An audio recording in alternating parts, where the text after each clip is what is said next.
Chris Munga from Great Day on the Water Guide Service here. And welcome to our viewer questions segment. Got a nice walleye here. We'll get it in, and this leads to the question. Alright. So, let's get him off here and we'll talk about what we're doing.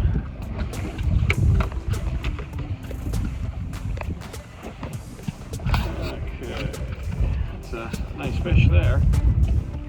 Okay, the question is about power corking, and we'll get to that here after we get him measured and get a photo.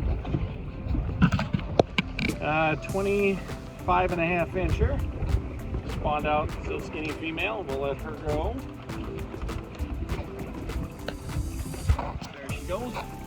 So the viewer question, they watched last episode of Fishing and Hunting the North Country and asked me to go into power corking in a little more detail, which we did in that show.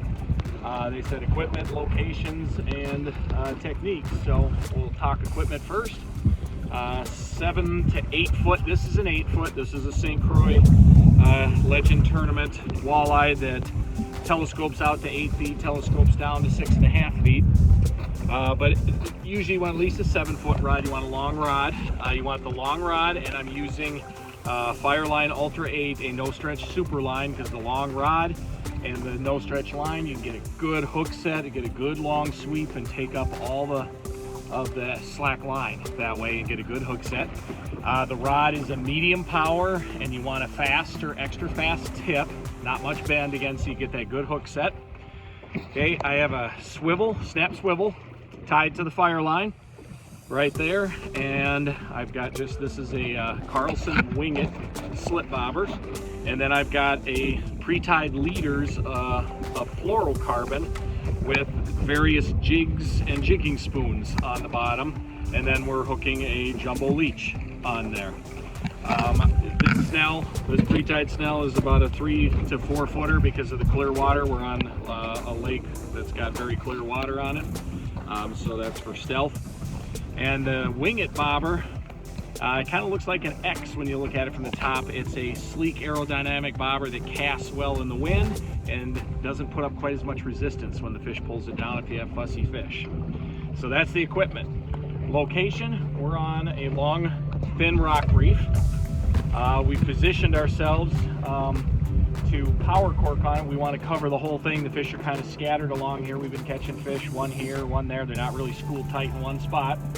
So I'll put the point of the boat. The wind's not too bad today, so I've got the point of the boat into the wind, and I'm using the Minn Kota to slow the boat's drift. We're drifting the length of the reef, using the trolling motor to slow the drift to the same speed as the bobber. So I throw the bobber out. Oops, caught on the knot there. I throw the bobber out to the side of the boat, and we've got 2 people out one side, 1 out the other side with 3 people. You could have 4 people do this, 2 out each side.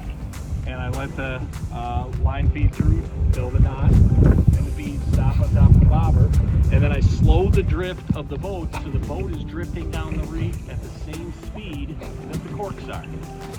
And that way, we don't have to do a lot of casting. Once in a while, maybe a reel in to reposition or get a little farther from the boat, but for the most part, we can just drift this reef then.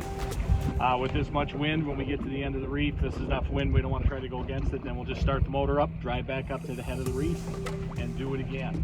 And that way we're covering the reef at a pretty slow speed, about the speed you would with a live bait rig, a Lindy rig, but we're keeping the leech anywhere from 1.5 to 2.5 feet up out of the rocks, above the rocks in this rock reef. Wait for a bobber to go down. Somebody yells when they have a bobber down. I hit the spot lock or anchor feature on like I have right now on the trolling motor, so we stay there to fight the fish, maybe catch another one if there's a pack of them there.